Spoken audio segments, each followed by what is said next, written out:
السلام علیکم دوستانو. کله چې د ګرمۍ موسم راشي نو د ګرمۍ په موسم کې بیا مونږ چې دینو د موبایل استعمال زمونږ سیوا شي ولې چې پنکې تم لاس یو د پنکې د لاندې لاس یو او بیا یا د خړ په غاړه باندې ناس یو او د موبایل استعمال انتهایی زیات کو نو کو چریتا سو د پنکې د لاندې یا د خړ په غاړه نو بیا هم د موبایل استعمال چې دینو په غزه کې ولې چې غزه یخ وي نو په دغه ځای کې بیا خوي خو بعض ټیم کې داسې وشي زمون زیات تر خلک داسې چل کې چې موبایل په چارج کې استعمالي نو په چارج کې موبایل هرگز به استعمالوي او بیا د ګرمۍ په موسم کې خود سره نه خاص کر د جولای د کوم میاشت روانه ده په دې کې کوشش کوي چې د سره تاسو موبایل استعمال نه کوئ. دوستانو دغه یو موبایل به تاسو اینه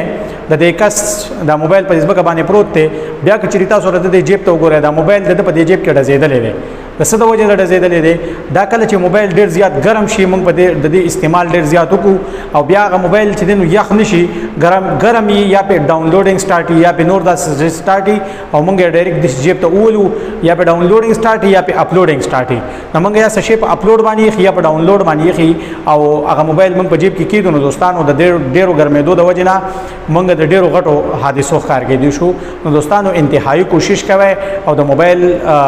د زیات استعمال نه خو بیخي ډډه کوئ او بیا خاص کر د جولای په میاشت کې چې کله موبایل استعمالوئ نو خصوصي احتیاط دا کوئ چې یا خو د پنکې د لاندې یا د خپل په غاړه بالکل په دغه ځایونو کې کوئ